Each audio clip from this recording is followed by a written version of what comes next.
Salut à toutes et à tous et bienvenue sur le plateau de Top Sport. Et oui, au mois de juin, Top Sport c'est en plateau et c'est chaque jeudi soir également pour refaire l'actualité de cette saison sportive et puis parler des événements qui arrivent du week-end. Et alors pour cette première, ce jeudi, grosse émission basket puisque nous sommes ravis d'accueillir celui qui a emmené Souffelweiersheim en Pro B et qui a maintenu cette équipe cette saison, Stéphane Eberlin. Bonjour. Bonjour.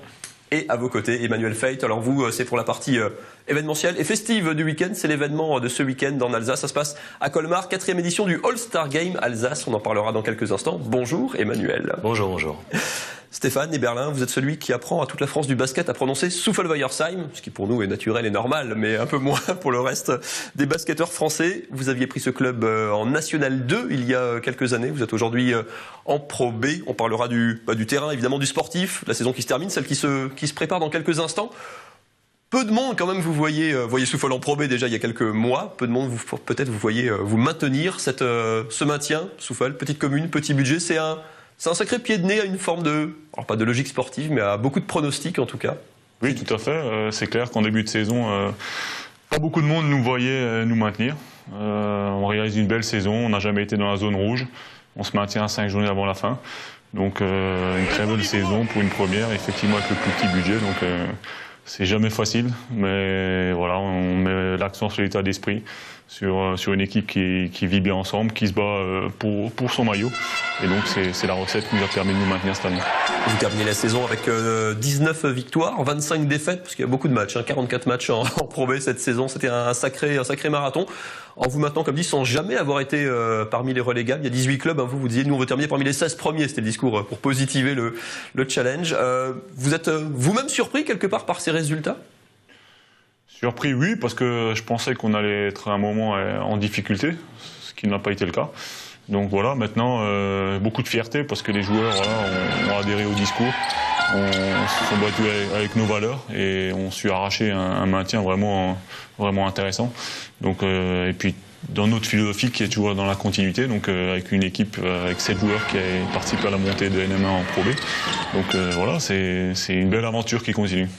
Emmanuel, vous avez eu l'occasion de les voir cette saison, ça transparaît souvent, cet état d'esprit, cette combativité made in Souffelweiersheim, ça se voit sur le parquet, ça se voit des tribunes. Clairement, Souffel, c'est impressionnant. Bon, ça fait déjà quelques années qu'on les suit. On a vu les différentes montées, on a vu le travail qui a été fait, on a vu effectivement un club qui, avec très peu de moyens, est capable de se hisser au deuxième niveau national, ce qui est vraiment très très fort. Et puis surtout, on dit toujours, le plus dur c'est de rester. C'est là, cette année en tout cas, rester. Et puis on espère les années d'après. Mais c'est vrai que c'est clairement une très très belle image du basket alsacien, clairement.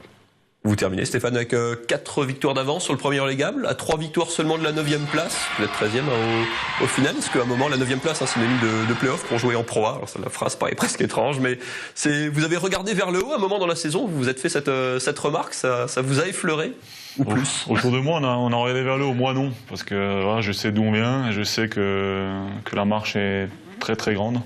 Donc non, moi j'ai toujours aidé derrière, garder ce petit match là d'avance. Et voilà, maintenant c'est vrai que ça nous permet de donner un nouveau challenge pour l'année prochaine, de venir se rapprocher un peu plus de cette 9e place. Mais cette saison, le plus important, c'est finir dans les 16 premiers, c'est ce qu'on a réalisé. Chaque chose en son temps. Je vous offre une petite pause. On va rajeunir tous un tout petit peu. Pas grand-chose. Les 4 ans, c'est quand même pas si mal. On est en 2010. Souffel est alors en National 2. Le club avait été invité, après sa victoire au Trophée Coupe de France, à jouer la Coupe de France, la vraie, la grande, avec les équipes pro. Vous accueillez Dijon ce jour-là. Regardez. Marshall pour Bradley. Mbaye contré par Traîneau. Le 3e contre de Traîneau, mais il est incroyable. Oh là là, ça sent bon l'exploit. Si Souffel marque sur cette attaque, ce sera presque gagné. Chamber à 3 points. Chamber, c'est dedans. Le panier primé de Jérémy Chamber. Et 86 à 78 pour Souffel avec l'interception de Chamber. Incroyable, Souffelweiersheim en 16e de finale de la Coupe de France de basket. Un exploit qui n'a peut-être jamais été réalisé par une équipe de N2. Stéphane, il y avait 3 divisions d'écart, ça n'a que 4 ans, mais c'est encore dans un petit coin de la tête cette soirée. Bien sûr, c'est une des belles pages de l'histoire du club qui a été écrite ce jour-là. ça donne des frissons de revoir ces images parce que voilà, c'est beaucoup d'émotions et c'est sûr qu'on l'a encore dans la tête. C'est un bon moment, mais si je l'ai ressorti aujourd'hui, c'est parce que, alors à l'époque, c'était un exploit unique, historique. Il y avait 3 divisions d'écart entre les deux clubs. La même affiche, demain, ça serait un match entre deux clubs, deux équipes professionnelles. Ça montre l'évolution de ce club, la révolution qu'il faut faire quelque part. Souffle, aujourd'hui, c'est un club professionnel. Oui, c'est un club professionnel, même si on a encore beaucoup de progrès à faire dans les structures.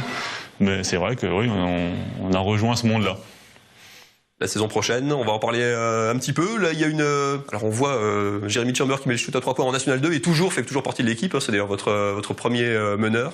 Il y a d'autres joueurs qui ont fait la montée de N1 en N2. Vous avez une ossature, un effectif qui va être relativement stable quand même. Vous avez réussi à conserver certains joueurs. Ouais, toujours la même recette. Hein. On essaie de garder une certaine stabilité. Donc il y a effectivement 6 joueurs de la saison dernière qui seront toujours présents l'année prochaine. Donc Jérémy Chamber et Fred Broglion qui a également fait l'épopée depuis le début. Donc voilà, et puis après on va renforcer le groupe avec Arnaud Imhoff sur le poste de meneur de jeu. Et puis on vient d'avoir l'accord d'un joueur américain sur le poste 4, shooter. Donc ça va donner d'autres options de jeu qu'on n'avait pas jusqu'à maintenant parce qu'on n'avait jamais eu de 4 shooters. Vous l'avez évoqué à l'instant, Arnaud Imhoff, qui vient du centre de formation de la SIG, va vous rejoindre. Il a été élu meilleur meneur du championnat espoir de Pro A cette saison. Quel lien du coup, à part attirer certains des joueurs qui sortent de leur centre de formation, quel lien le BCS entretient aujourd'hui avec la SIG? Comment vous regardez? On s'aide, on se file des coups de main, on récupère juste des joueurs, il y a un dialogue ou quels sont les rapports? Très bon rapport. Donc, la SIG l'an dernier, après notre montée en Pro B, nous a aidés pour passer le cap dans tout ce qui était au niveau des structures. Donc voilà, et puis des bons rapports parce que voilà, 2 clubs amis. On n'est pas là pour faire de l'ombre à la SIG, loin de là. On est là pour être dans l'antichambre et justement créer une passerelle pour les jeunes joueurs de l'histoire du centre de formation pour être capable pour pouvoir évoluer à un bon niveau. Et puis en plus, si on peut avoir signé des joueurs alsaciens, c'est bien parce que ça garde une certaine identité régionale. Pour finir, on parle souvent des ambitions des clubs, on parle des ambitions des équipes, on parle des carrières et des ambitions des joueurs, les entraîneurs, fatalement, quand ils deviennent. Vous étiez entraîneur amateur en National 2 quand vous avez commencé quand vous êtes arrivé à Souffle. Vous êtes entraîneur professionnel aujourd'hui, vous avez fait monter ce club de N2 en N1, de N1 en Pro B. Vous êtes, comme dit, pro, vous avez conforté ce club en Pro B. Quelle est l'ambition de Stéphane Eberlin, entraîneur, à quoi un peu moins de 40 ans, on peut le dire?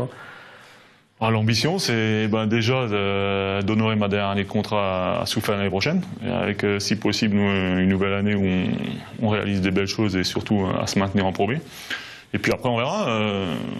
Moi, j'ai jamais caché que j'avais envie de faire une carrière d'entraîneur pro. Voilà, je suis maintenant rentré dans ce monde-là. On a à moi de m'y maintenir, de faire mes armes et d'essayer de gravir les échelons. On va rester dans le basket en mode festif. Emmanuel, 4e All-Star Game Alsace ce dimanche à Colmar. Donnez-nous envie d'aller passer notre dimanche après-midi. Salle de la Montagne Verte pour le All-Star Game Haut-Rhin contre Bas-Rhin. Ouais, c'est ça exactement. Donc la 4e édition, la salle de la Montagne Verte à Colmar. Donc là, il faut venir. C'est un événement qui est festif, dont l'entrée est offerte évidemment. C'est un événement qui se passe sous l'égide de la Ligue d'Alsace de basket et évidemment son président René Kirsch. Donc l'objectif, c'est depuis maintenant, ça fait 3 ans, mais c'est la 4e édition, c'est de réunir les meilleurs joueurs amateurs du Bas-Rhin contre les meilleurs joueurs amateurs du Haut-Rhin. Et des garçons et chez les filles. Chez les garçons et chez les filles. Et c'est vrai que l'objectif, c'est de voir un petit peu créer.